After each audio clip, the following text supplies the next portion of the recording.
Welcome everyone to our webinar on Bangladesh election. I'm Mubashar Hasan. I'm postdoctoral fellow at the University of Oslo. I also co-founded Sydney Policy and Analysis Center, or SPAC, with economist Jyoti Rahman and barrister Abu Siddiqui. And we're very glad to partner with Asia Democracy Network. As part of this partnership, we will organize a series of bi-monthly webinars on Bangladesh on different topics. This is the inaugural webinar in a series where we will delve into discussing politics, economy, foreign policy, and democratic culture in Bangladesh. Tonight, we are privileged to have a group of stellar discussants with us. We eagerly anticipate hearing their observations on the recently held elections in Bangladesh and also their views on India and US foreign policy to Bangladesh. Let me briefly introduce our speakers today. We have Jami Spykerman.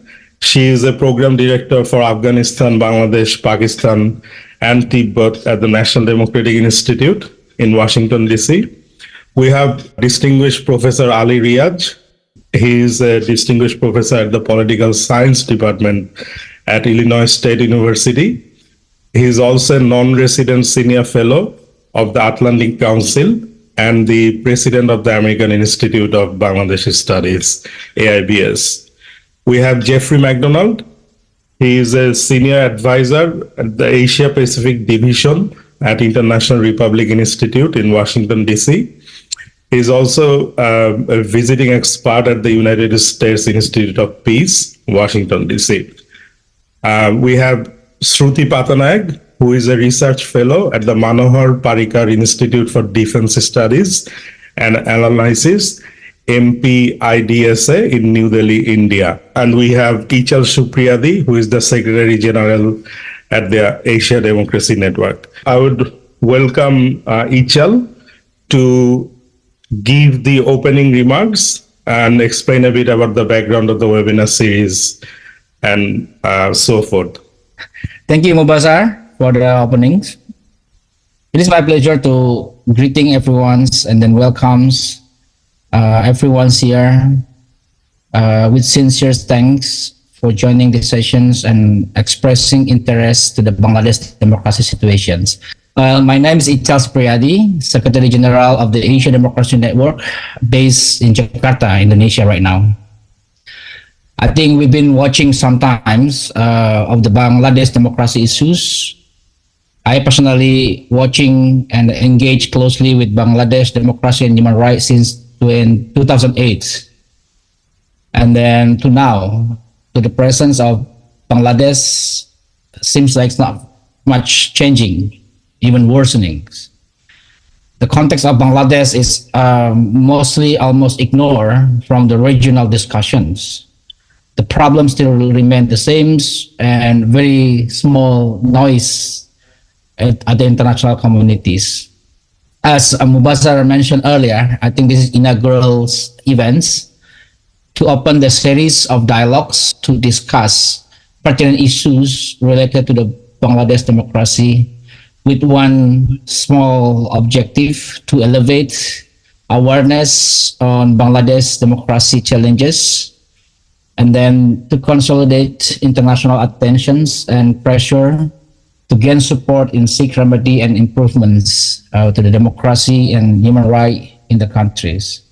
I think for decades, Bangladesh played very important roles, although the democracy in that country was suffered suppression, civil freedoms which significantly shrunk, and opposition has been weakening. I think the recent election was reflect everything that happened within the countries. And then it seems like makes the election to become the worst election ever organized within the country itself.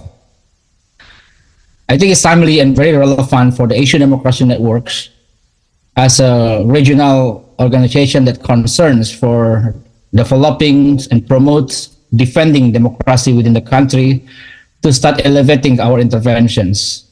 I think the cooperation with the Sydney Policy and Analyses Center is one of the small initiatives that we try to initiate within these years, that perhaps the series of activities will be able to summarize.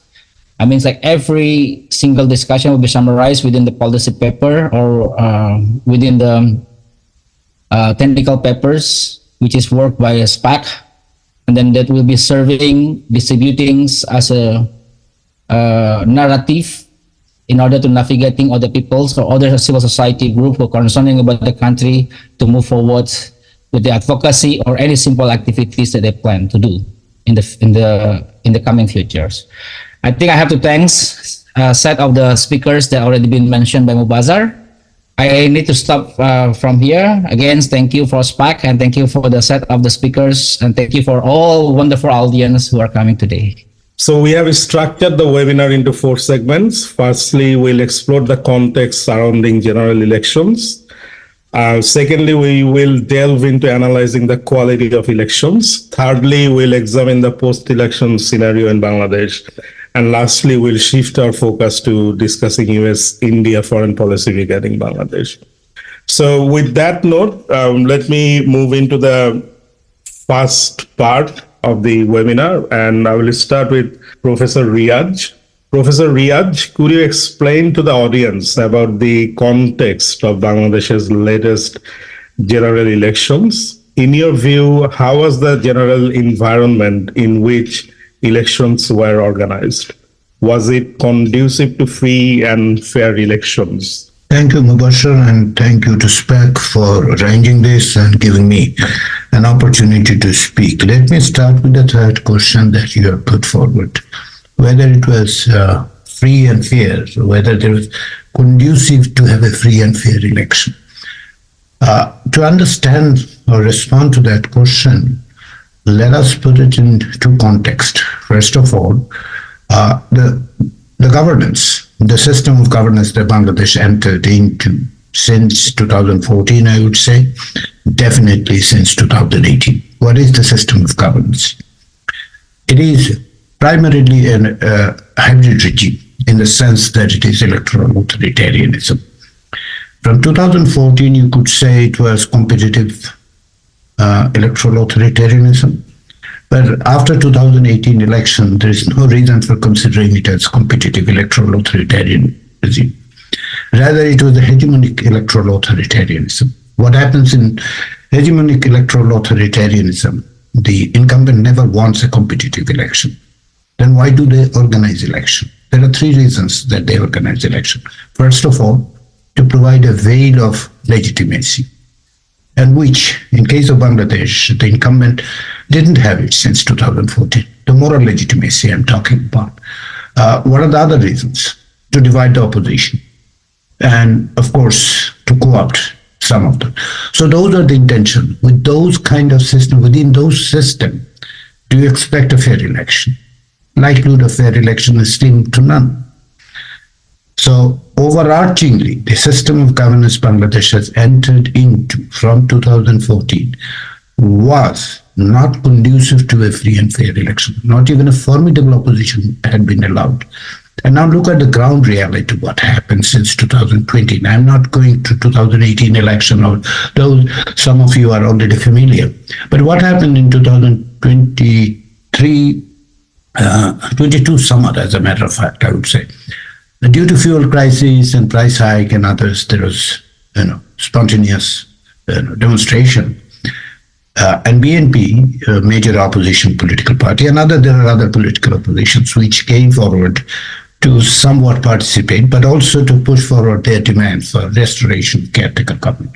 Why the caretaker government issue was there? The caretaker government issue was there. The opposition demanded, and I tend to agree with them in this respect, that without a caretaker government, without a government which doesn't have any stake in the system, stake in the election, there cannot be a free and fair election. Bangladesh history told us that.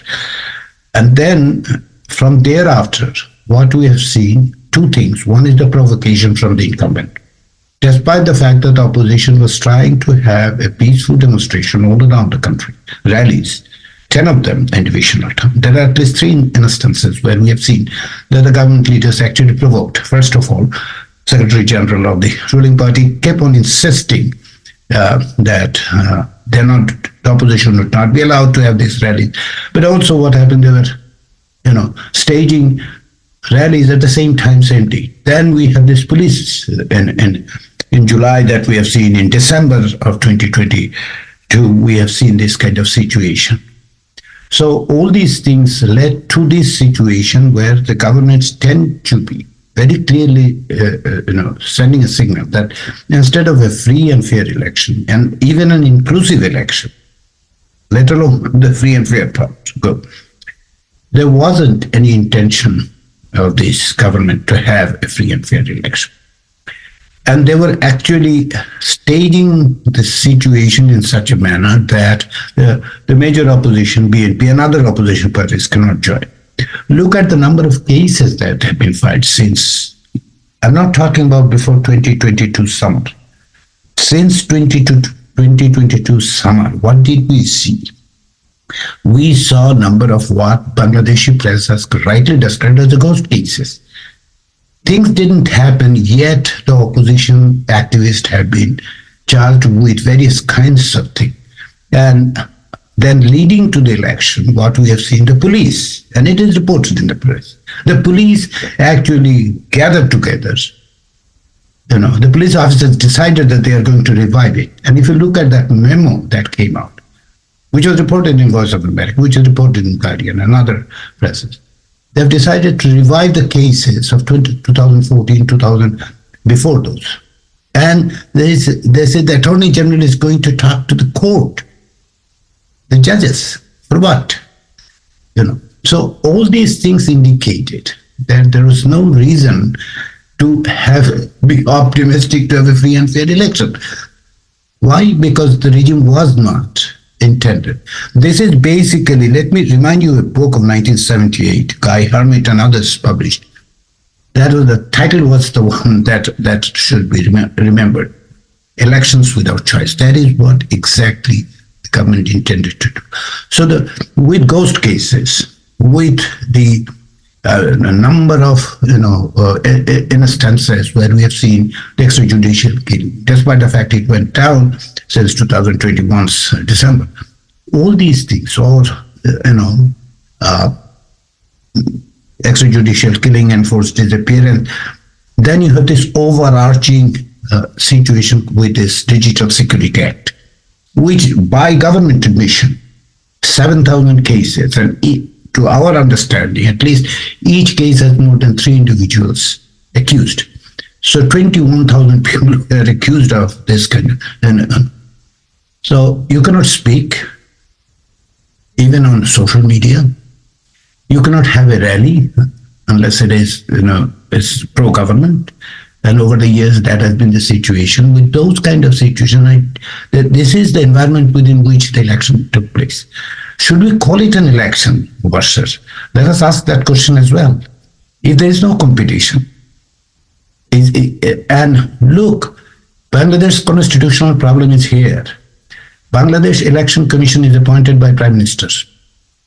I'm telling you, Bangladesh Election Commission is appointed by the Prime Minister. You may say, oh, Ali, you got it wrong, because it is appointed by the President. Look at Bangladesh Constitution. Bangladesh Constitution says that President cannot do anything without consultation with Prime Minister, except on 2 occasions, appointing the Prime Minister and appointing his Chief Justice. So when the process through which the Election Commission was appointed, did President consult Prime Minister? Prime Minister herself is a party leader who is going into the election. She's setting up the Election Commission. That means he has violated the Constitution. So this is an electoral commission. This is the Digital Security Act. And then weaponization of judiciary, I hope there will be an opportunity to talk about it. So I don't think there was any possibility of a free and fair election. Into this context that Ali that Professor Riaz just described comes IRI and NDI, right? My organization, IRI and Jami is at NDI. And so we conducted an election assessment. The report was released in February, and we were focusing in specifically on election violence. Just some context, IRI and NDI are democracy assistance NGOs headquartered in DC, founded by the US Congress. We promote democratic institutions and values around the world. We both work in dozens of countries globally and have worked in Bangladesh for at least 2 decades, I think since the early 2000s for IRI and the 1990s for NDI. Part of our global work includes electoral support, which itself includes deploying election observers and technical teams to monitor election processes and then issue recommendations for better elections. Do this in accordance with local law, as well as the Declaration of Principles for Election Observation. And so for this assessment, just to provide some further context, this was funded by the US government, specifically USAID, as part of an elections-focused project that began in 2022 for IRI and NDI and a few other of our partners. And so the pre-election assessment mission, which we conducted in October, and the election assessment, which we then conducted around the election, were part of this project. I think it's important to note that despite our funder, IRI and NDI operate independent of the US government and its foreign policy priorities. So the report speaks for our institutes, and so anything we say today, or Jamie and myself say today, reflect our own views and the institutes themselves, not the US government.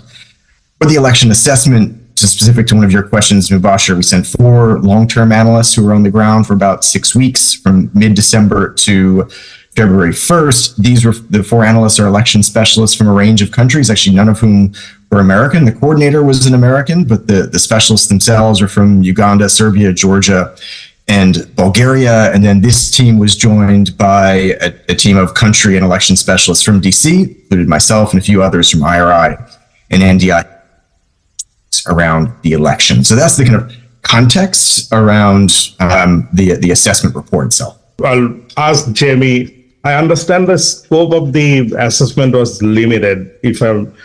Am I right? If that was limited, what was the scope and why was the scope limited? Thanks, Mubashar.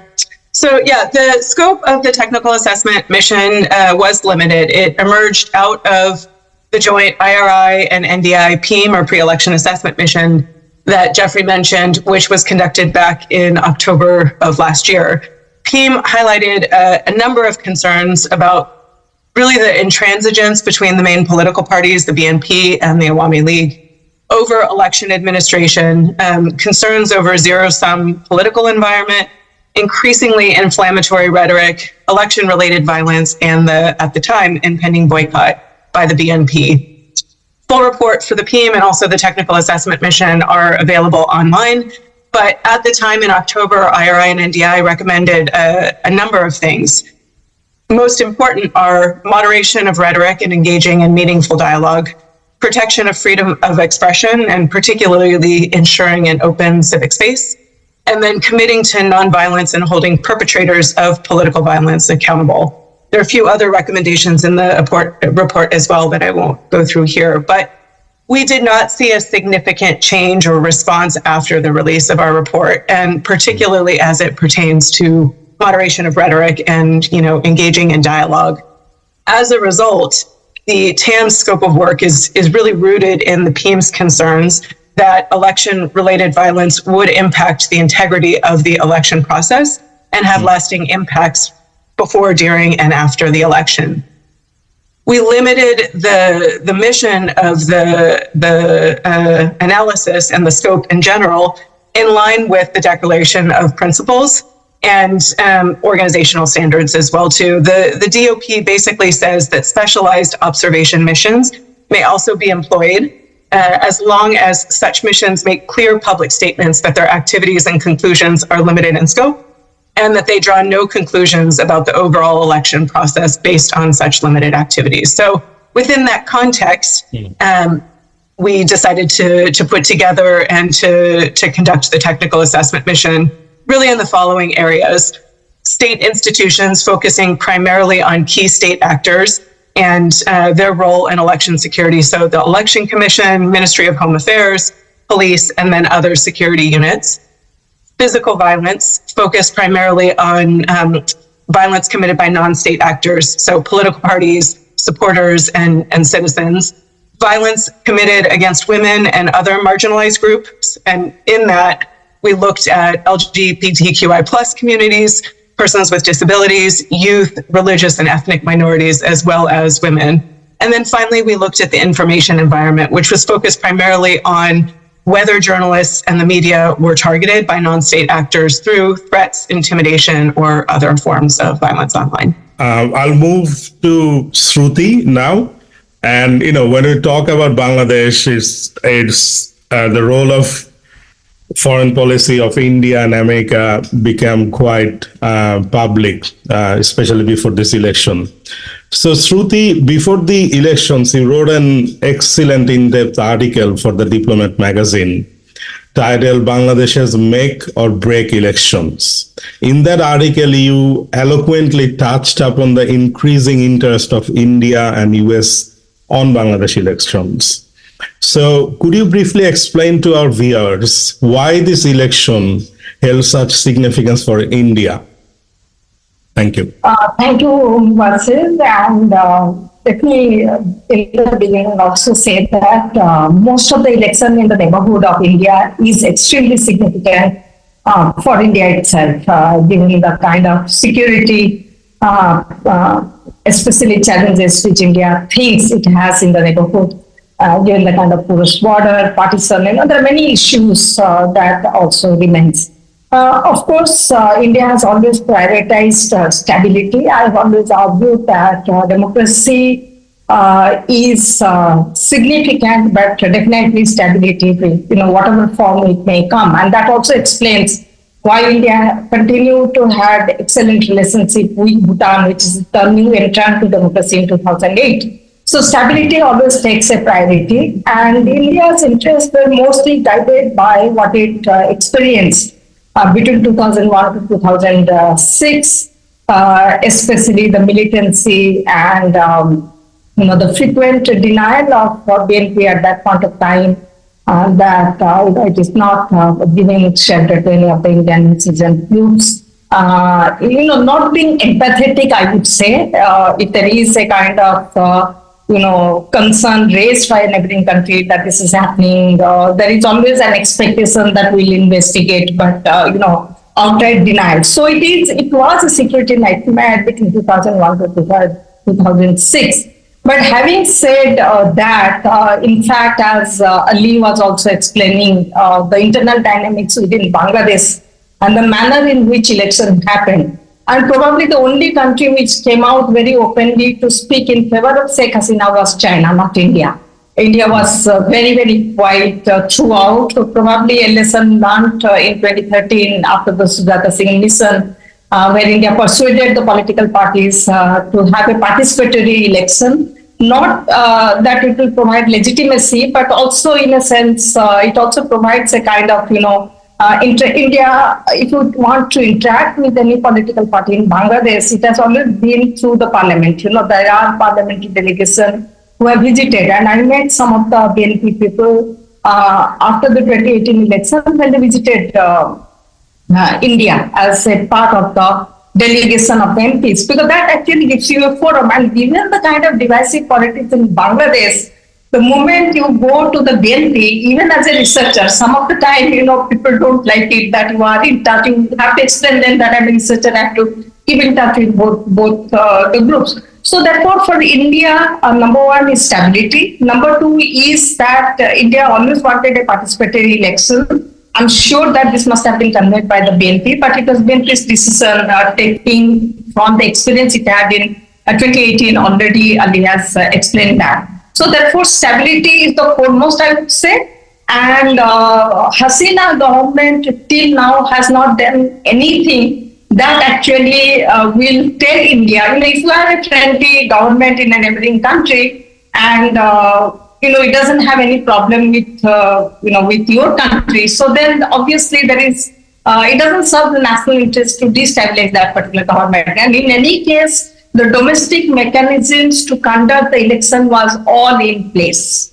BNP did not participate. In fact, my argument is it fell into the trap of itself. If it would have participated and raised the issue with the United States, probably the visa regime would have been implemented. So since you don't participate, so there is nothing to say whether it's free and fair, unfair, or whatever. Though, of course, all the conditions were there, as Ali has already explained, since, he has worked a lot on this particular issue. And I completely agree with this, that there was no level playing field as far as this particular election was concerned. It was not there in 2018 also, of course, not in 2014. So this is a continuation of what we have seen in Bangladesh in the last 3 elections, I would say. So stability over democracy is important for India. But let me move to the discussion theme 2, which is elections.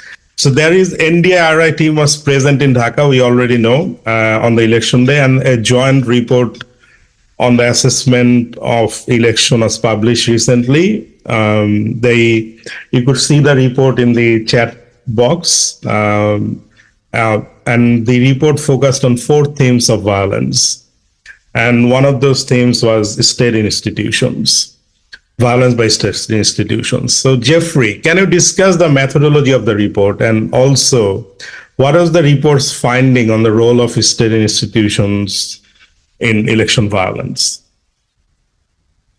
Sure, absolutely. Right. So in terms of the methodology, the data collection, we had our analysts that I spoke about earlier. There 6 weeks, met with a range of stakeholders on the ground, the election commission and other election officials, government officials, security actors, political party leaders from across the spectrum, the main parties as well as small parties, other international observer missions and embassies, as well as civil society groups, right, including those that focused on youth, women, and other marginalized groups. And then this was supplemented by a range of kind of desk research, including media sources.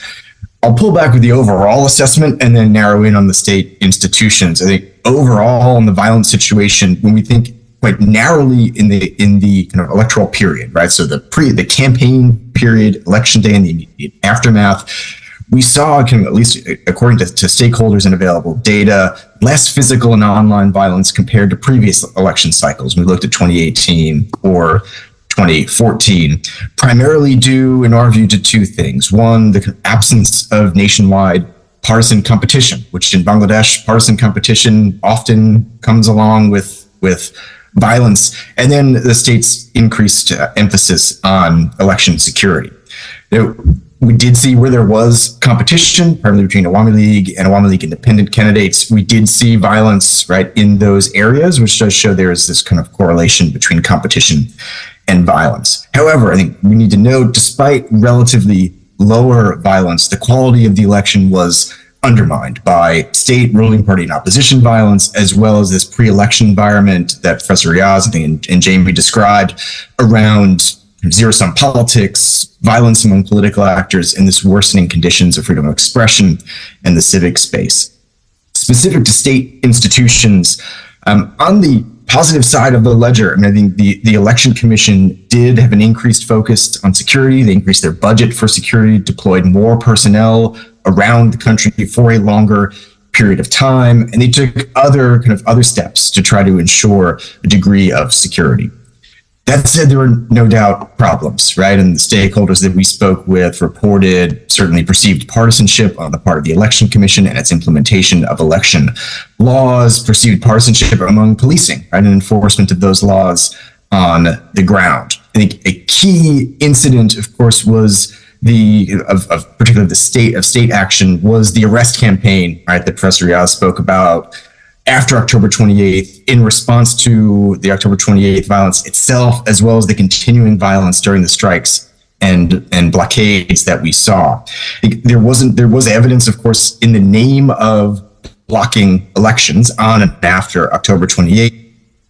Denies, of course, involvement in that violence entirely. The government says the BNP is fully responsible. Not unusual to have 2 completely diametrically opposed narratives from the 2 sides, but even if we assume that the opposition was involved in at least some of the violence and that the government has at least some legitimate claim, right, to preserving law and order for its citizens, the scale of the arrests, right, which some estimates have above 30,000 opposition leaders and supporters, and the legal rationale for those arrests was never really compellingly justified, right? And it did create obvious concerns around restricting legitimate protest, under the kind of and participation under this kind of guise of law and order. This was exacerbated by the security circular that was put out in December that was restricting protests further.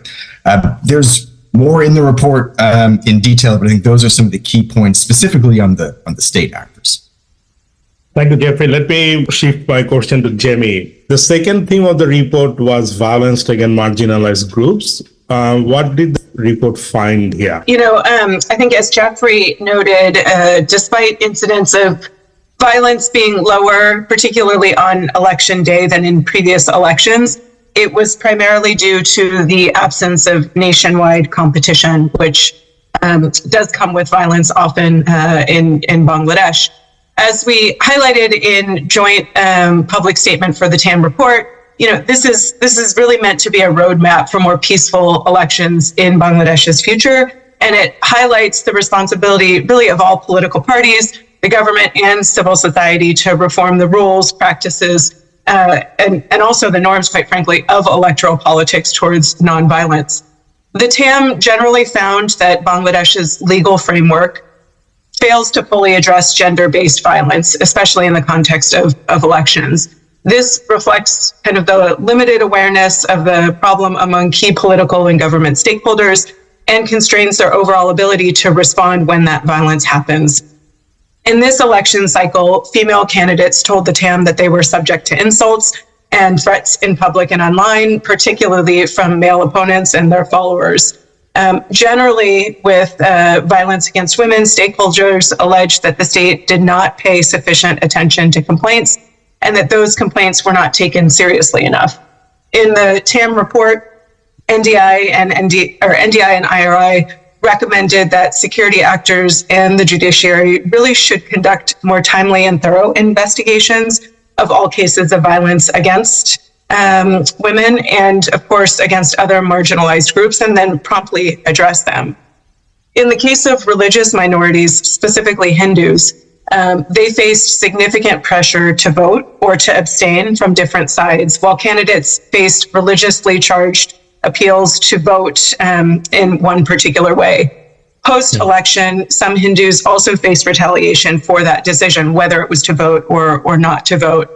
And there were a few cases that were reported in the media where Hindus faced, physical violence and attacks on their home. In some cases, Hindus were forced to vacate their homes and leave them based on their own concerns over physical security. From a youth perspective, the 2024 elections saw young people both as victims, but also as perpetrators of various forms of violence. The Awami League Student Union, BCL, was a common perpetrator of violence, throughout the process. And youth in general have become really disillusioned with politics, which sometimes manifests itself in greater youth-related violence. Additionally, many young people are wary of expressing their political or public opinions due to concerns about security risks and potential legal action stemming from the digital security laws. This really contributes to declining political engagement. And, additionally, there's the linkage between politics and money, and that further corrupts youth who can become, more disillusioned. Finally, just on some additional inclusion issues, from the perspective of persons with disabilities, there was trouble accessing polling stations, and they were vulnerable to intimidation. But we generally found that they weren't specifically targeted throughout this election. Similarly, with the LGBTQI plus community, they were also vulnerable to intimidation, but not commonly targeted. Many did face online and in-person insults and intimidation, though, so those concerns remain. Jeffrey, another key section of the report focused on physical violence, particularly violence between parties and their supporters.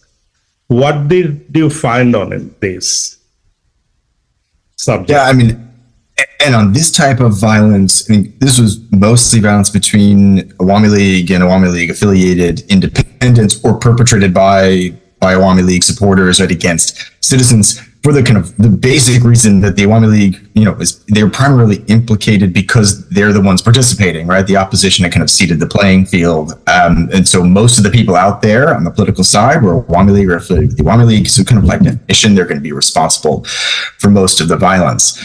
The types of political violence between candidates that we saw clashes between groups of supporters, attacks on campaign processions, pressure on some candidates to withdraw, the destruction or arson of campaign offices, verbal threats, vandalism, and arson of property. We heard allegations that the Awami League or other independent candidates were pressuring citizens to vote through verbal abuse or threats, including shutting down their businesses or denying government benefits or confiscating welfare cards. We saw plenty of media reporting on these types of statements.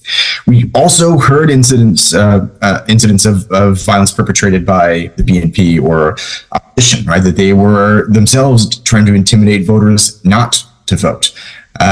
There were, of course, violence throughout the kind of blockade campaign in November. Involvement in this violence, but there was violence, and I think it remains a bit of a gray area around who's kind of responsible on either side. There was a former BNP member of parliament who ran as an independent who was assaulted. His businesses were vandalized. He told the media and told us this was directed by the BNP. Of course, we don't know that directly, but he makes that claim, right? So we do have at least allegations of violence committed by the BNP. On the positive side, right, there was some effort on the parties and civil society to promote nonviolence, but of course the campaign rhetoric was increasingly hostile. On violence totals, it's tough to get our hands around the exact totals during the campaign period. There were varying totals on deaths. One media source put it kind of around 20 or so, but again, I think we have a great source on it. On election day, we heard 2, right, in many media reports in terms of deaths, but again, not confirmed. And then post-election, there were certainly incidents of violence, retaliating against some of the opponents in the election. And again, there's more in the report, but those are some of the highlights on physical violence. So finally, Jamie, the report looked at the informational space, including online violence. What do you find on that front? So on the information sphere, I think we saw really diverging trends here. In terms of traditional media, prominent newspapers and some media platforms acknowledge that there is some space for critical reporting. But at the same time, there are also reports of self-censorship due to surveillance and harassment. Journalists reported, particularly during the PM back in October of 2023, and then afterwards, that they often faced repercussions for stories that were printed and therefore elected to self-censor their work. It's also worth noting that there are many libel cases that were filed under the DSA in 2023 that are still pending, thousands in fact. And while no Cybersecurity Act cases, the next version of the DSA, were filed until after the end of the TAM analysis period, we continue to watch how that act is being implemented and enforced to determine whether or not it is impeding freedom of speech and civic discourse as well too. In general, the TAM found that physical violence against journalists was relatively rare during this electoral period. But as noted before, threats and intimidation occurred, mostly linked to the Awami League. On the social media side, NDI and IRI tracked social media pre-election, essentially following 14 terms that were used against the BNP and Awami League on Facebook. Although the findings are relatively narrow given the small set of offensive terms and posts analyzed, the research indicates that both sides contributed to a caustic social media environment in Bangladesh during the election. Broader trends indicate that BNP affiliates and supporters were the largest perpetrators of offensive content, and attacks generally centered on accusations of the vote, and then, of course, foreign influence. There were also online antagonisms that were mostly between Awami League and Awami League affiliated independents, and political disinformation that appeared to rise during the election cycle. And then BNP claimed hacking, troll farm attacks, and that the government targeted its content for removal. but the TAM could not independently confirm this during our time there. Just from a program perspective, I think post general elections and in line with the recommendations that both institutes have made in the report, NDI and IRI will continue to identify opportunities to support Bangladesh and democracy assistance efforts, political party strengthening, civic capacity building, support to peaceful elections and political processes, and then enhancement of really meaningful participation among marginalized groups are just a few of the areas that we really see as critical to keeping freedom of expression and also diversity of representation during elections and in other political processes alive. We would move into Professor Riaz. Professor Riaz, you published a book titled The Charade, Bangladesh's 2024 Election. In that book, you argued that the incumbent Awami League's regime manipulated the election process to ensure the victory in elections. You highlighted on this, and also some of the bits were highlighted by Jeffrey and Jamie. Could you also share with the audience what are the core key observations you made in that book? And another supplementary question is, what is your opinion about BNP's election boycott? Mubashar, I will come to the second point later. First, the book that I have published. The charade is actually documentation of the process itself, how the election was manipulated. Existing literature on democratic backsliding that you and I know, many of our audience know, usually look at the institutional features, right? How the institutional things are changed. And of course, elsewhere I've argued that ideology matters. I've argued that external factors, India and China, mattered in case of Bangladesh, the media. In this book, what I have tried to look through the process, how it is happening. We know that electoral authoritarian or moderate autocracy, take for example Russia, take for example other places, Hungary. What happens is this election is manipulated. We know how it is manipulated step by step. That is what I have tried to follow since the announcement of the visa policy by the United States. Here's a caveat, a footnote. I have never believed, and I kept on insisting, if the United States, anyone sitting in Washington, had this illusion that a visa policy would ensure a free and fair election, either they didn't understand Bangladesh or they didn't know what election process means, Nevertheless, in case of the charade, I have looked into these pieces. Every step, instead of waiting to analyze after the election, every step that has gone through. Take, for example, we're talking about the election and all sorts of things, the violence and other things. This is an election where the state agencies have been used to split a political party. Opposition leaders have been arrested and pushed within the jail with it, while being incarcerated, asked to join a political party to election. We have seen this is an election commission appointed by the government, which I think appointed by Prime Minister by Constitution. I'm not making it up. This is an election commission, this election commission remained completely silent when there was persecution going on. This is the election commission which allowed registered political parties. We euphemistically call them King's Party. I know what should be called, I know what it should be called, because there is no king in Bangladesh. But the point is, this is the election commission which is operating, didn't make sense when they are talking about 15 days ago before, and within 15 days, the Chief Election Commission changed his tone, saying that, the election situation is not conducive, then suddenly everything is fine. This is the gentleman, with due respect to him, went on sleep on the day of election, by his own admission. You and I were awake, and possibly Jeffrey too, but the Chief Election Commission went for a nap on a day, and by his own admission. So this is the kind of situation that we have seen. You are talking about the book. In Sharad, what I have done, I've looked into these pieces, step by step. Take, for example, how the state agencies have been used.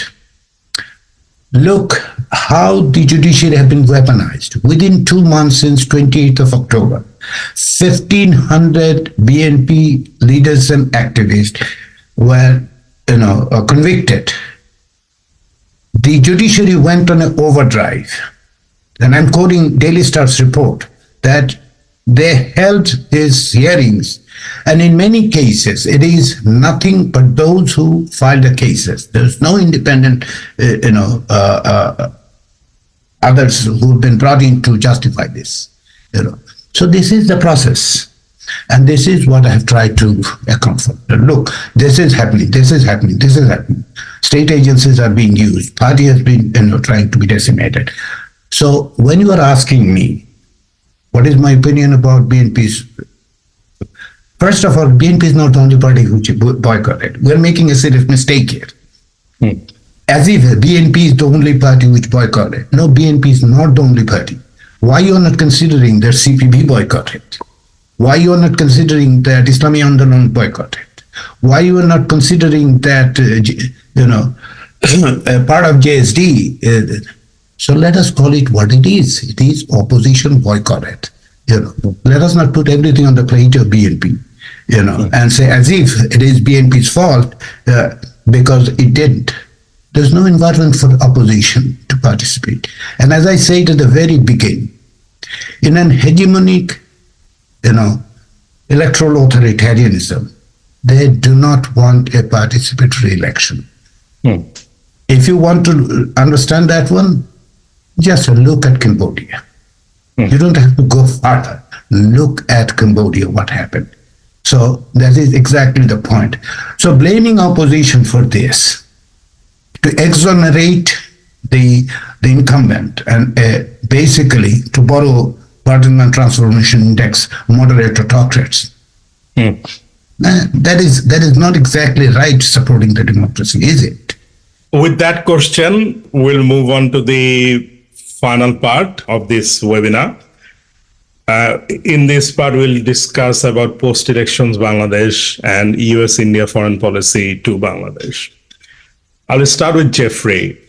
Jeffrey, following the elections, you published a report for the USIP titled A Perilous Moment for Bangladesh's Democracy.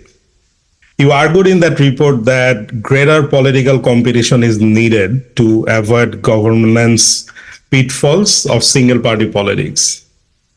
Interestingly, you call Bangladesh's post-election political system as a single-party dominated system. Would you please explain what you mean by single-party political system? What are the implications of this for Bangladesh moving forward? Yeah, absolutely. I should note in this answer, I'm now kind of speaking for myself, my own analysis, not IRI. So any flaws in this argument are my own. Can't blame anybody else. What I tried to engage with is kind of in this essay, like, what do we call Bangladesh? And I think it's more than just a semantic argument. I think there are real implications here. And it's common in the kind of discourse on Bangladesh, both before the election and after the election, to see this framing of it's an autocracy, right? It's an autocratic one-party state. But when we look at the major democracy indices, Freedom House, Economist Intelligence Unit, BDAM, the Bertelsmann Index that Professor Riaz just mentioned, none put Bangladesh in that kind of bottom category of full autocracy. It's in a kind of middle or middle-low category, indicating elements of both democracy and autocracy. And I think this sort of hybrid category seems right to me. And so, which is why I think the term dominant party system to describe Bangladesh is useful because, for one, it's analytically neutral, but I think it captures this type of hybridity well. And so if Bangladesh is a dominant party system, what direction will it go in, right? Will it get better? Will it get worse? And what are some of the examples of other dominant party systems, and what do they show us about the potential trajectory, right? And so when we look at past and current examples of dominant party systems, you see a range of outcomes, right? Some retain a strong degree of democracy, like South Africa under the ANC, others like Japan under the LDP or Mexico under PRI. These are historical examples, or Singapore today show positive governance and economic outcomes despite problems with rights. Others like, say, Nicaragua or Turkey have declined from partly free to not free under the Freedom House Index, right, have become markedly more autocratic. Others, say like Zimbabwe, just kind of collapsed, right, into a failed state, right? Now, I'm certainly not an expert on any of those countries, and that's a partial overview of complex political systems, but it's clear that dominant party systems have a range of outcomes, and they can have both good and bad outcomes. Among the key bad outcomes we see are weak citizen responsiveness, a lot of problems with corruption, abuse of authority, pernicious forms of clientelism, and often stunted GDP growth. But how do we prevent these outcomes? And this is where I think when we look at some of the positive examples, if we look at Japan, Mexico historically, South Africa, Singapore, it appears that competition, right, inside parties, between parties, within the government and economy is key, right? So things like emphasizing constituent services and removing underperforming MPs, a concerted effort to punish corruption, maintaining trust in the independence of state institutions like the Election Commission or judiciary, cultivating intra-party democracy, right, to elevate new voices, foster competition, right, for candidate nominations, ensuring meritocracy in the bureaucracy, right, to drive policy innovation, and protecting economic freedom for citizens and businesses, and is key to economic growth, right? And so if we take this framework of what we learned from other examples into Bangladesh, I think we can say that taking these steps can improve governance and economic outcomes there, whether Bangladesh remains a dominant party system or transitions back into a competitive multi-party system, which ultimately is the choice of Bangladeshis, right? And what sort of system they want, right? So that's the argument. Professor Riaz, following the elections, you gave an interview to Shannon Tieji, the editor-in-chief of the Diplomat magazine, where, in contrast to Geoffrey's characterization of Bangladeshi politics as a single-party dominated system, you call Bangladesh a one-party autocracy. Could you please explain why you think Bangladesh is now a one-party autocracy? Thank you, Mubashar. 2 points. Why, now that Geoffrey has spoken with respect to, and you have referred to, his characterization of Bangladesh as a single party or dominant party system, I tend to disagree. Because the examples that Geoffrey has put forward, Japan, right, Mexico, PRI, or South Africa, none of these countries have used state institutions, including intelligence agencies, to practically persecute and put them in jail, the opposition, did they? Did they use the state institutions to limit the freedom of expression? Is rule of law, look at World Justice Project, rule of law, the score of Japan, Mexico, even under PRI, was that as bad as we have seen in case of Bangladesh? And that's why I think it is not a dominant party system. It is an autocracy. And referring back to what Geoffrey mentioned, international IDA, right? IDA that is, based in Stockholm. They have been calling Bangladesh autocracy since what? Since 2014, 2018? If you look at the BTI report, 2018, 20, 22, 24, it is calling moderate autocracy, right? So yes, Freedom House put it in partly free kind of thing. But if you look at the indicators, what does it say? That's why I think this is what the situation is. That's why I call it, as a matter of fact, my argument is that it has turned into a personalistic autocracy. Because look, one single individual, and with due respect to the Prime Minister, what did she say? She said, this independence on my left hand, right hand, something like that. One individual decides who would be the opposition. And that is not new. That is not new, as a matter of fact. 2018, post-2018 election, JP was decided that to be decided. I mean, public doesn't decide. It is the ruling party who decides who would be the opposition. I mean, and then calling it that there is some semblance of democracy left. I have to redefine democracy at this point. So that is my point, that it is an autocracy in the sense that, yes, are we calling it a pro-autocracy? Are we talking about autocracy? In the last, 2006 onwards, if you look at it, what we have seen all around the world is this emergence of this hybrid regime. Mubashar has worked on it, and we know, a lot of our friends here know very well, that they tend to have this kind of, we need, does not necessarily mean, are we going to call Cambodia democracy, despite the fact that 17 political parties do exist other than the ruling party? No, we don't. At least to my understanding, it's not.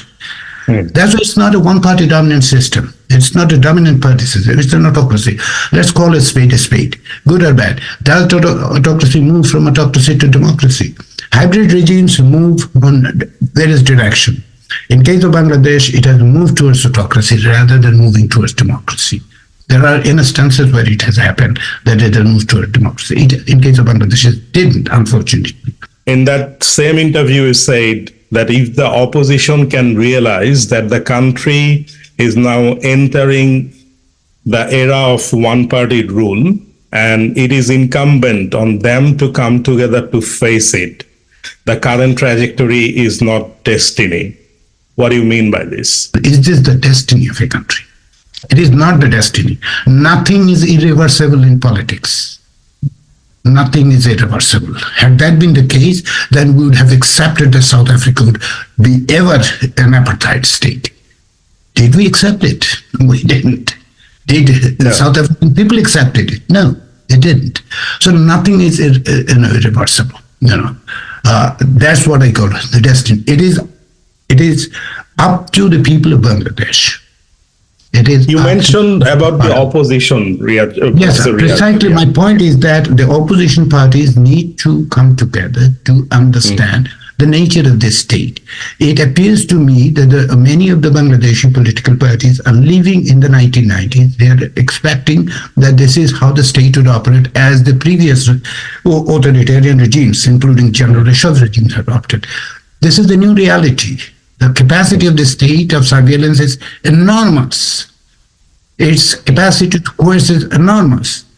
Weaponization of judiciary is blatant. Media is under complete control through legal and extralegal measures. DSA is not only an instrument, there are other instruments that have been used. So this is the kind of reality they're facing. Are they coming together to face it and find out a way out of it?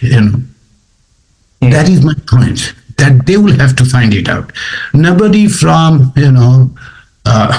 whether it is Beijing, Delhi or Brussels, or Washington or London, is going to offer something. It is the people's, need. They have to find, and the opposition need to come up with that. That's why I call it the opposition. They have to do. It is not destiny. Nothing is irreversible. No country's, politics, the future is destiny. People make it. If we had not made it, Bangladesh would not have come into being. Thank you. That was quite. 69. It appeared that Ayub Khan is there forever. Yes. That's quite. No, sure, I agree, and there's a bit of optimism there too. I'll move to Jamie. We are we're close to the conclusion of the webinar, so we need to move on. Jamie, you previously worked for the U.S. government. You don't work for the U.S. government now. But you do have understanding about how the foreign policy may unfold. So my question to you as an expert, could you comment post-elections going forward, how do you see the US engagement to Bangladesh is shaping? What would be the US priorities in Bangladesh? Sure. And as you noted, I should clarify before beginning that this is also my own analysis and not that of NDI or the USG. You know, my personal viewpoint is that since the election, there seems to be a move to take another look at some of the key relationships, economic and military relationships, and also just collaboration on key issues like climate change, Rohingya refugee crisis, and labor rights as well, too. I would expect that democracy and human rights will continue to be core issues, including freedom of expression, both for the USG, but also for anyone, quite frankly, who works in and follows what's going on in Bangladesh for a number of reasons. Bangladesh is geopolitically important. It's a key battleground country for regional competition, and it's important to find opportunities that strengthen relationships within the region and with Bangladesh in particular to combat malign influences. It's situated between China and India. It's also economically important. Before the pandemic, Bangladesh was one of the top 5 fastest growing economies in the world, second largest garment exporter in the world, and a place where there is a significant Western foreign direct investment. You know, their economy is projected to continue to grow, set to graduate to out of least developed country status in 2026. But we all know that inflation is challenging, to say the least, and it's something that we'll need to watch quite closely. There are also significant humanitarian interests in Bangladesh. With the Rohingya, that constitutes one of the largest refugee populations in the world. We saw earlier this year that Bangladesh announced the launch of the 2024 Joint Relief Plan for Humanitarian Assistance, and they're seeking more than $850 million in funding to reach Rohingya communities, both within Bangladesh, but also other host communities as well, too. So that's something to watch. I think, maybe to wrap up, Bangladesh is important to the US, but it's also important to the West and South Asia. And there are several drivers of fragility that, may show some outwardly positive indicators, but also there are some negative trends that we've talked about here as well, too, that could tip the scales in a more negative direction. This really means that economic, political, and diplomatic investment has the potential to be decisive in the coming years. I think from my vantage point, finding common ground on some of these issues is going to be particularly important. And I think the question before the elections and now after the elections is whether countries, whether it's the US or others internationally, are using a carrot or a stick or some combination of both.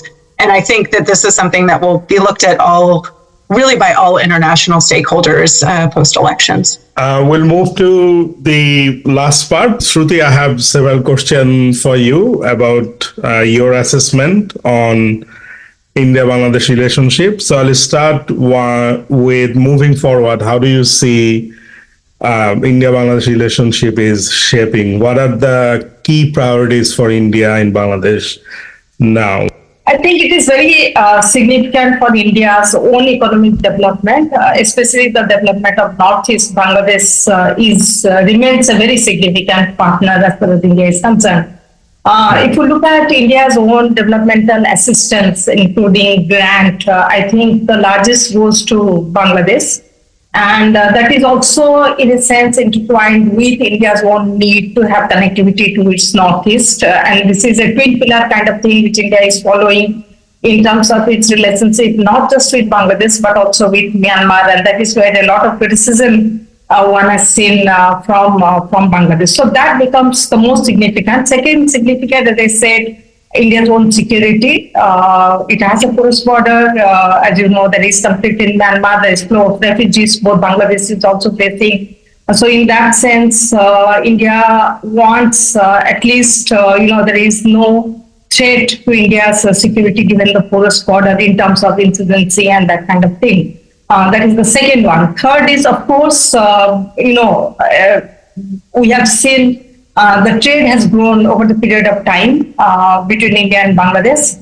And within the regional framework, India is also looking at both BBIN and BIMSTEC. Though of course, I would not completely discount SAARC, though many people are very, very critical of SAARC. So Bangladesh remains a very important partner, both not just within the sub-regional framework of, the Colombo Security Conclave, where Bangladesh is an observer along with other Indian Muslim countries, but also in terms of India's own development priorities. I think without Bangladesh's help and partnership, it becomes extremely difficult for India to develop its Northeast. And I think a developed Northeast also is in favor of Bangladesh in terms of Bangladesh's own stability. We've seen in the context of Manipur, especially, the flow of ethnic groups from this side to that side keeps on happening, and therefore there are security challenges which both the countries need to face. So therefore, security, economic, and developmental challenges, and India is looking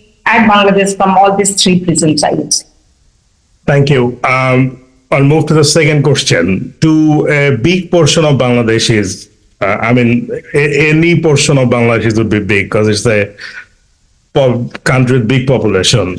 So, including some who are not actively political, Indian state supports Bangladeshi ruling party. And recently, in an ORF program in New Delhi, ORF means Observer Research Foundation, think tank program in New Delhi, former Indian ambassador to Bangladesh, Pinak Ranjan, commented that India pushed back US in not pressuring Hasina's government further before the election. Your comment on that? I would say that probably I'm not very sure, one really does not know, but definitely when there is any kind of talk between India and United States, the regional countries and especially South Asia figures. So in that context, perhaps there could have been discussion. But here I would say very significantly, Bangladesh was invited as the only country from the region to participate in G20. And that perhaps provided the forum for Prime Minister Sheikh Hasina to directly interact with Joe Biden. And that could have been a very important factor as far as US policy is concerned. But as Ali said, I would also say that I really do not know how serious US was regarding this visa ban, because it was a very ambiguous policy. It didn't clearly say that what exactly people think, is a violation of free and fair election. Is it going for the rally and protesting? Suppose the violence happens by the ruling party and both parties get involved. So it's a very ambiguous kind of thing, and therefore I would say that the facilitation probably must have happened during the G20 meeting where we saw the photographs being tweeted by Sheikh Hasina at that point of time. That's an interesting observation. So final question to you. There's now a boycott Indian product campaign going on in Bangladesh, which garnered attention both in Bangladesh and India. Even I think there was a question raised to Indian Foreign Ministry spokesperson yesterday about that. From your experience, I know you are not within the foreign policy making establishment. From your experience, how you think Indian foreign policymakers may evaluate this situation? I think as of now, the interaction which I have is not taken very seriously, because we have seen also it is very, very confined to the social media. Only I saw a statement by Rizvi speaking about that. And I think when we speak of India and Bangladesh, we need to look at the geography and the kind of economic dependency the two countries have. Out of 17 billion trade, only Bangladesh exports 2 billion. And second is that when you speak of this India out, we are really not thinking of the common people. If you look at the largest number of visas issued by India, to the Bangladeshis, if you look at three things, the common Bangladeshis for tourism, for their entertainment, they come to India. For education, they come to India. For medical treatment, they come to India. So in a sense, when you say India out, it is, the elite can afford, you can go to Singapore and Bangkok, but the common people cannot go to this kind of countries. So therefore, the India out may sound very, very, interesting in terms of the political traction it may have. But the fact is that I don't think it will have larger traction given the kind of relationship we have at the people-to-people level. So it is not politics, it's not Bangladesh, is also not Maldives, and therefore one needs to make a kind of distinction. And Indian foreign policy establishment, as of now, are not very much worried about. We officially finished the panel discussion here. I thank all the discussant for participating. There is a brief question, and I would put it in the panel. Whoever wants to respond, please respond. So the question is, do you think because of the faulty elections in Bangladesh, the institution will get weaker in the future, and accountability of state institutions might eventually disappear, enabling more corruption? If you think that it would be the case, what does it mean for Bangladesh's international development partners like NDI, IRI, and US government, Indian government? I'm just adding some of the elements to the question. So if I'm understanding it correctly, could you remind me the question? That basically this flawed election is weakening the institution? Is that it will weaken in future if the trend continues, and if the trend is continuing. I get it. I mean, the trend is continuing. How many elections do you need? 3? Is 1 enough? No. 2? No. 3? So basically, this is a deliberate attempt to undermine the whole electoral process. Thanks to the Election Commission and election commissioners who have been appointed to this position to practically take the country towards that direction. And this is what the authoritarian regimes do. They create an environment within which you start to question the very basic foundation of democracy. Election itself is not democracy, but can you give me an example where there has been democracy without free and fair election? If you can, I would accept it. I didn't. I mean, for some reasons or other, I've been spending or trying to study political science. I didn't find one. I'm waiting. Give me an election. Give me an example where there have been democracy without free and fair election. So the electoral institutions that have been decimated deliberately with the connivance of the regime is not a matter of future. It is the present. And election commission or election doesn't become like this in a vacuum. Other institutions have reached their point. Look at the state institutions being used to persecute the opposition. State agencies are being used. We may just simply sugarcoat it, saying the state institutions and these and that. We know what it is. So are those institutions there? I mean, look at this other state institution. Institutional decay is done deliberately, and that is why, Mubashar, I told elsewhere too, why we call it personalistic autocracy. What are the defining features of personalistic? Individual gets beyond and above institutions. They are not restrained by an institution. And I'm not making it up. This is not my definition. It's an existing definition of personalistic autocracy. And when there's no restraint, and it's not party. Party, the ruling party, look at what is happening at the ruling party with respect to the local elections. We call it Awami League affiliated independence. Let's call it a spade. Awami League appointed dummy candidates, period. There's nothing called independent. If you're not independent, there cannot be a gray area of I'm independent, but I'm not independent. Either you're independent or not. There's nothing called Awami League affiliated independent. They are dummy candidates. Awami League told us they are dummy candidates. Let's call it what they are. So that is why I say that this is not only about this election. The state institutions are being hollowed out. So personalistic autocracy. That is what I think, Mubashar. That is what I think it's quite interesting.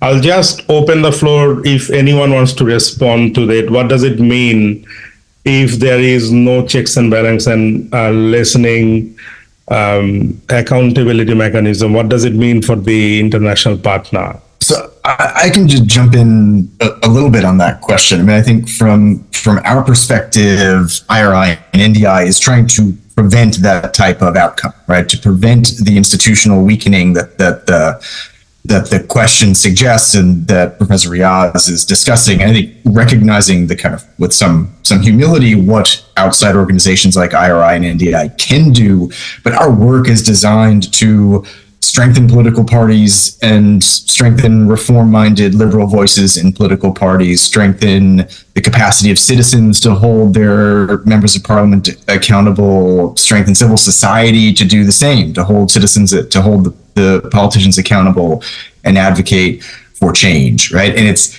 this kind of the raw material of democracy, right, at the citizen level and within the parties that ultimately can kind of right track the direction of the country. And that's what IRI and NDI try to do, right? Try to support those types of democratic work, but in Bangladesh. Whether that will be effective or not, of course, is an open question. But I think we're trying to step in, as well as other international organizations, to try to arrest some of that institutional weakening that we're seeing. Just, when you speak of accountability, these are political parties which is, clearly family-driven political parties having a very great hold over the members of the cabinet. So therefore, when you speak of accountability, it will have much more domestic implications compared to the foreign policy implications, because foreign policy, you deal with the government, whoever is in power, it doesn't matter, what his internal accountability is. Yes, in terms of international relations, some of the time, if you have a particular agreement with a dictator or an authoritarian regime, there is a fear that probably this will fall through. But then again, sovereign nations, you do business with whoever is in politics. So accountability will lead to erosion of democracy within the country. And that probably will lead to repercussion for the regime that is in power. And when the regime will face the repercussion from within, in terms of the uprising, that will have a larger foreign policy implications, but not hard unaccountability, but sustaining in power will not have larger foreign policy. With Dr. Pattanaik, Sruti's argument is great that it is the domestic, but at the same time, I tend to disagree, because look at what this democratic decay, even politely if we call it democratic decay, in case of Bangladesh, didn't happen without the external support. You yourself have mentioned that how 2014, 18 and 24 election, at least 14 and 18 election, the role of India, right? So yes, whatever the government, the external ones, external actors, work with them. But also there are situations where the external actors do influence creating that kind of environment. In the name of stability, India has continuously supported a regime which, I know, everyone knows the state of democracy, state of human rights, right? It's not something that we have to create, right? So it is absolutely true that the accountability mechanism that are horizontal and vertical both is within the country. But when it is supported by external actors, which completely disregard this accountability, undermines this accountability mechanism, in the interest of their own national interest. And no country is a charity, right? Would India pursue its own national interest? Absolutely, absolutely. But to the detriment of the democratic aspirations of the Bangladeshis, that is the problem. But stability argument is basically to the detriment of democratic institutions. And when Pinarayi is saying that we have done it, when the ruling party Secretary General says Delhi is there, that's why we are here. When the former foreign minister tells that I went and saved India to save us, and it's not only the internal thing, there are some external elements to it as well. Thank you. Anyway, I have a disagreement only, but we'll discuss later. Yeah, thank you so much. And I also think we don't really understand the role of Beijing in Bangladesh, and we don't talk about it, but there are a lot of engagement from that side too. And on that note, I thank all the speaker, Jamie, Jeffrey, Professor Riaz, and Shruti. Thank you so much for taking the time and share your insight and wisdom. I enjoyed this discussion very much. We look forward to welcome you to our next webinar, which will be hosted by economist Jyoti Rahman. It will be hosted within next 2 months. From Sydney, good night, everyone, and thank you.